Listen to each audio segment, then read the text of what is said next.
जी नमस्कार, कैसे हैं आप लोग? उम्मीद करते हैं आप लोग अच्छे होंगे और अपने होने वाले एग्जाम्स की आप लोग तैयारी कर रहे होंगे, ठीक है? आप देख रहे हैं स्मार्ट ग्लोबल स्टडीज, जिसमें आपको जीके जिसकी सारी क्वेश्चन का डिस्कशन कराया जाता है, ठीक है?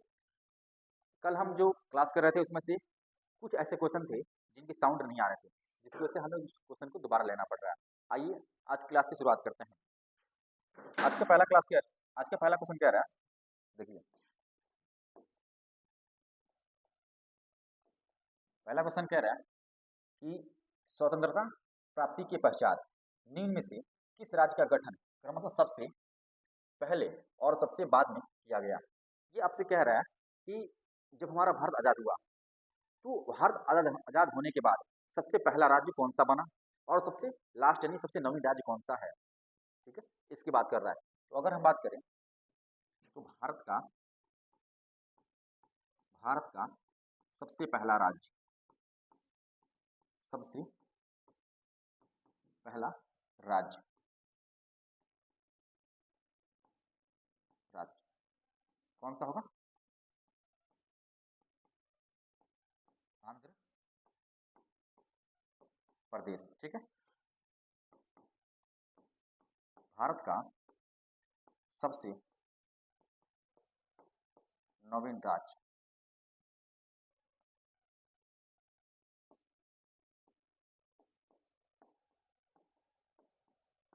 नवीन राज्य ये हो जाएगा तेलंगाना। देखिए, समझिएगा, भारत का सबसे पहला राज्य कौन सा है? आंध्र प्रदेश। इसे गठन की बात करें, इसे गठन हुआ था 1953 ईस्वी में, ठीक है? कब हुआ था? 1953 ईस्वी में।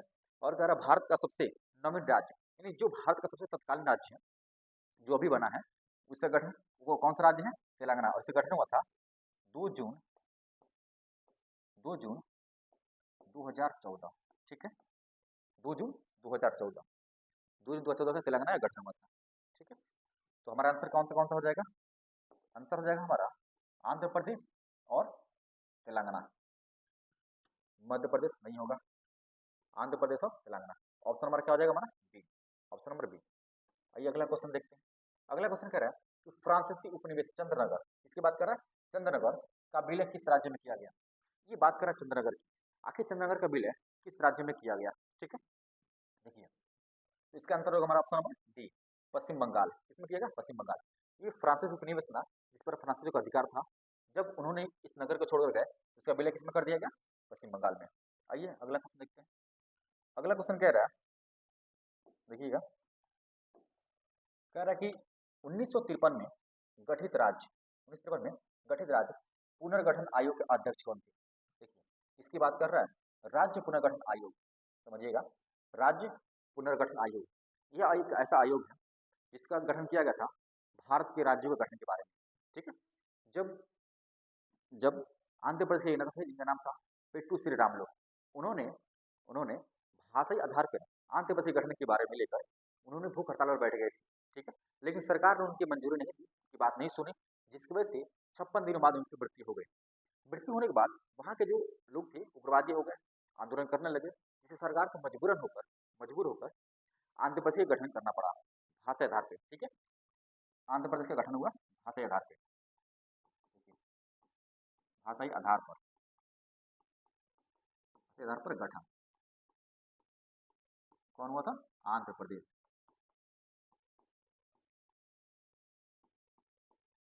आंध्र प्रदेश, ठीक है? जब जैसे आंध्र प्रदेश का गठन हुआ था, ठीक वैसे ही बाकी क्षेत्र के जो लोग थे उन्होंने भी आंदोलन करना शुरू कर दिया कि हमें भी भाषा आधार पर राज्य बनाया जाए, ठीक है? लेकिन सरकार ऐसा नहीं कर सकती है, क्योंकि सरकार ऐसा नहीं कर सकती। इसीलिए सरकार ने क्या किया, एक आयोग का गठन किया और उस आयोग का गठन किया और उस आयोग से कहा कि आप पूरे भारत का सर्वे करिए और जांचिए कि भारत में कितने राज्य और कितने यूटी यानी यूनियन टेरिटरी बनाए जा सकते हैं। और उसी सिलसिले में एक आयोग का गठन किया गया और उस गठन का नाम था राज्य पुनर्गठन आयोग, ठीक है? इसी सिलसिले में एक आयोग गठन हुआ, इसका नाम था राज्य पुनर्गठन आयोग। और इस आयोग की बात करें तो इस आयोग में सदस्य की बात करें तो सदस्य थे 3, ठीक है? कितने सदस्य थे? इसमें 3 सदस्य थे, 3 सदस्य, जिसमें से एक सदस्य थे फजल अली। कौन थे? देखिए, पहला थे फजल अली और ये क्या थे? ये अध्यक्ष थे, ठीक है? क्या थे? अध्यक्ष। उसके बाद फिर दूसरा की बात करें तो के एम पडिक्कर, के एम पडिक्कर, ठीक है। और तीसरे थे कुंजरू, तीसरे कौन थे? कुंजरू, ये हृदयनाथ कुंजरू, ठीक है। देखिए जो राज्य पुनर्गठन आयोग था, इनके 3 सदस्य थे, कितने सदस्य? 3। फजल अली थे, के एम पडिक्कर थे और कुंजरू थे। अगर हम फजल अली की बात करें तो ये अध्यक्ष थे। कौन थे? अध्यक्ष। और इसलिए इसलिए इस आयोग को हम फजल अली आयोग भी कहते हैं। क्या कहते हैं? फजल अली आयोग कहते हैं। तो इसका अध्यक्ष कौन थे? Fazal Ali. Option number A. अगला क्वेश्चन देखते हैं। अगला क्वेश्चन कह रहा है कि भारत के संविधान के अंतर्गत निम्नलिखित में से किसको राज्य की सीमाओं में परिवर्तित करने की शक्ति प्राप्त है? ठीक है, ये बात कर रहा है कि भारतीय जो राज्य हैं, जो भी भारतीय राज्य हैं, उनके भारतीय राज्यों के सीमाओं में परिवर्तन करने का अधिकार किसके पास है? तो अगर इसकी हम बात करें तो इसकी बात है संसद के पास। किसके पास है? संसद के पास। संसद किसी भी विदेशी संसद किसी भी विदेशी राज्य को या किसी भी विदेशी क्षेत्र को भारत में मिला सकती है, और मिलाने के बाद भारत किसी भी राज्य में किसी भी राज्य की सीमाओं में परिवर्तन कर सकती है, किसी भी भारतीय राज्य को तोड़ सकती है, ठीक है, उसके नाम में परिवर्तन कर सकती है। कौन कर सकती है? संसद, ठीक है।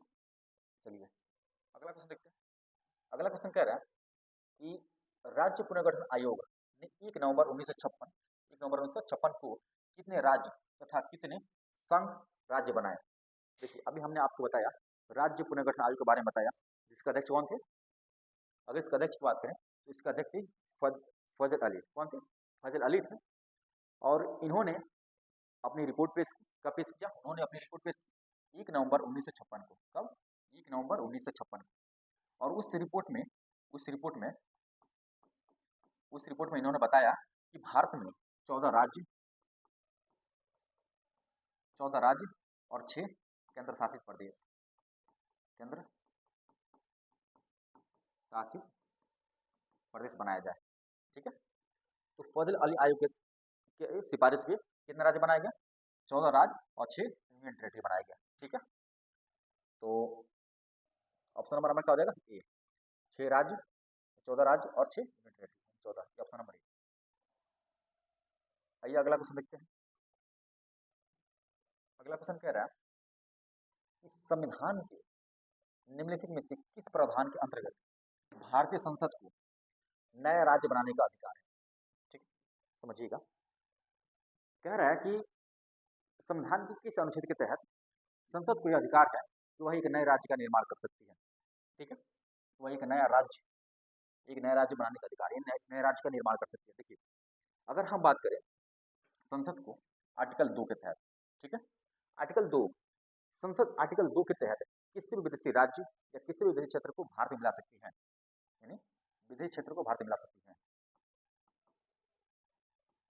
विदेशी क्षेत्र को भारत में मिला सकती है, ठीक है, मिला सकती है, ठीक है। और आर्टिकल 3 के तहत क्या कहता है? देखिए संसद क्या आर्टिकल 2 के तहत किसी विदेशी राज्य को या क्षेत्र को भारत में मिला सकती है, और आर्टिकल 3 के तहत भारत के किसी भी राज्य में परिवर्तन कर सकती है, ठीक है। उस राज्य की सीमाएं बढ़ा सकती है, उस राज्य की सीमाएं घटा सकती है, उस राज्य के नाम परिवर्तित कर सकती है, ठीक है। किसके तहत? आर्टिकल 3 के तहत, यानी नया राज्य का निर्माण, ठीक है। किसके? नए राज्य का निर्माण किससे कर सकती है? अनुच्छेद 3 हमसे क्या? नए राज्य का बनाने का अधिकार। ऑप्शन नंबर हमारा क्या हो जाएगा? सी, ठीक है ना। आर्टिकल 2 के तहत संसद किसी विदेशी क्षेत्र या राज्य को मिला सकती है भारत में, और आर्टिकल 3 के तहत उस क्षेत्र में नाम परिवर्तन कर सकती है, या भारत के किसी भी क्षेत्र में या किसी भी राज्य में नाम परिवर्तन कर सकती है, ठीक है, इस सीमा में परिवर्तन कर सकती है। आइए अगला क्वेश्चन देखते हैं। कह रहा कि नए राज्य का गठन की शक्ति निहित है। नए राज्य की शक्ति, अभी हमने आपको बताया कि संसद किसी विदेशी राज्य को मिला सकती है, और भारत में किसी भी राज्य को तोड़कर छोटी या बड़ी कर सकती है, सीमाओं में परिवर्तन कर सकती है, और नाम में परिवर्तन कर सकती है। तो किसमें निहित? संसद में। किसमें निहित है? संसद। अगला क्वेश्चन देखते हैं। संविधान के प्रथम अनुच्छेद के अनुसार भारत है। देखिए अब ये कह रहा है कि अनुच्छेद की बात कर रहा है कि आखिर जो संविधान का प्रथम फर्स्ट आर्टिकल है, इसके तहत भारत क्या है? तो भारत है यूनियन ऑफ स्टेट, ठीक है, क्या है? Union of state. यानी राज्यों का संघ। देखिए, राज्यों का संघ, ऑप्शन हमारा क्या हो जाएगा, डी। यूनियन ऑफ स्टेट, इसका मतलब होता है कि भारत की कोई भी राज्य, कई भी राज्य भारत से टूट नहीं सकते, अलग नहीं हो सकते, इसका मतलब ये होता है। ठीक है, चलिए अगला क्वेश्चन है कि भारतीय संघ के अंतर्गत किसी राज्य को मिलाने का अधिकार किससे है? भारतीय संघ के अंतर्गत किसी राज्य को मिलाने का अधिकार किससे? देखिए, अभी हमने आपको बताया कि पहले क्वेश्चन बताया कि जो संसद होती है, संसद किसी विदेशी राज्य को भारत में मिला सकती है, ठीक है, या किसी विदेशी क्षेत्र को भारत में मिला सकती है और उसका नाम परिवर्तन कर सकती है। कौन कर सकती है? संसद। Option number C. आगे देखते हैं, आगे कह रहा है कि आंध्र प्रदेश एक भाषाई राज्य के रूप में गठित किया गया। अभी आपको पहले क्वेश्चन बताया था कि जब आंध्र प्रदेश के जो नेता थे पेटू श्रीरामुलु, ठीक है, उन्होंने भूख हड़ताल में बैठ गए और भूख हड़ताल पे भूख बैठने के बाद उनकी सुनवाई नहीं हुई तो उनकी 56 दिनों बाद उनकी मृत्यु हो गई। ठीक है, जैसे उनकी मृत्यु हुई तो वहाँ के जो लोग थे, निवासी थे, उन्होंने और आंदोलन किया, जिसकी वजह से सरकार को मजबूरन आंध्र प्रदेश गठन करना पड़ा। आंध्र प्रदेश को गठन करना पड़ा। और ये गठन कब हुआ था आंध्र प्रदेश का? अगर गठन की बात करें 1953 में। ठीक है, कब हुआ था? 1953। ऑप्शन नंबर बी, वही ऑप्शन है, ऑप्शन नंबर बी हो जाएगा। आइए अगला देखते हैं। अगला कह रहा है कि भारत स्वतंत्रता के बाद कुल कितने देशी रियासत थी? जैसे ही हमारा भारत आज़ाद हुआ, समझिएगा, जैसे हमारा भारत आज़ाद हुआ था उस समय हमारे देश में टोटल 552 देशी रियासत थी, जिनको जोड़ जड़कर सरदार पटेल ने एक भारत का निर्माण किया था। ठीक है, तो अगर हम बात करें कि भारत में टोटल कितनी देशी रियासतें थी तो पूरी 552 थी, जिनको किसने जोड़ा? हम कह सकते हैं कि भारत में एकीकरण के जनक कौन है? सरदार पटेल। ठीक है, कितनी थी? 552। ऑप्शन नंबर हमारा क्या हो जाएगा? सी। इसमें से जो 552 थी, इसमें से 549 देशी रियासत अपने मर्जी से भारत में मिल गई, लेकिन इसमें से 3 ऐसी रियासतें थी जो भारत में मिलना नहीं चाहते थे। ठीक है, कुछ देशी रियासतें थी जो स्वतंत्र रहना चाहती थी, कुछ थी जो पाकिस्तान जाना चाहती थी। जैसे कि अगर हम बात करें हैदराबाद, इसमें से पहला की बात करें तो हैदराबाद, ठीक है, हैदराबाद। दूसरा की बात करें तो जूनागढ़, जो गुजरात में है। और तीसरा बात करें तो जम्मू एंड कश्मीर। ठीक है, 3 ऐसी देशी रियासत थी जो भारत में मिलना नहीं चाहती थी। हैदराबाद का कहना था कि हम भारत में नहीं मिलेंगे, हम पाकिस्तान में मिलेंगे। जूनागढ़ का था, ये भी कह रहा था कि हम भी भारत में नहीं मिलेंगे, हम भी पाकिस्तान में मिलेंगे। और जम्मू कश्मीर का तो खेल ही अलग था। जम्मू कश्मीर कह रहा था कि हम ना पाकिस्तान में जाएंगे और ना भारत में जाएंगे, हम एक स्वतंत्र देश बनाएंगे। ठीक है, क्या बनाएंगे? स्वतंत्र देश। चलिए अगला क्वेश्चन देखते हैं। अगला क्वेश्चन कह रहा है कि निम्नलिखित में से कौन संघ राज्य क्षेत्र नहीं है? यहाँ पे कह रहा है संघ राज्य क्षेत्र नहीं है, ये बात कर कौन सा नहीं है? संघ राज्य क्षेत्र नहीं है। तो देखिए, संघ राज्य मतलब यूनियन टेरिटरी, अंडमान और निकोबार द्वीप समूह ये हमारा है। ठीक है, दमन एवं दीव है, पुदुचेरी भी है। गोवा की अगर बात करें, गोवा ये हमारा राज्य है। क्या है? गोवा हमारा राज्य है। ये हमसे क्या पूछा था कि कौन सा संघ शासित क्षेत्र नहीं है? क्या है? नहीं है। ये तीनों है, ये गोवा क्या है? ये राज्य है। ठीक है, चलिए गोवा का अगर हम गोवा की बात करें तो भारत का सबसे छोटा राज्य है। देखिए, भारत का सबसे छोटा राज्य है। ठीक है, जिसमें कितने जिले हैं? अगर जिले की बात करें, गोवा में कितने जिले हैं? तो 2 जिले। कितने हैं गोवा में? 2।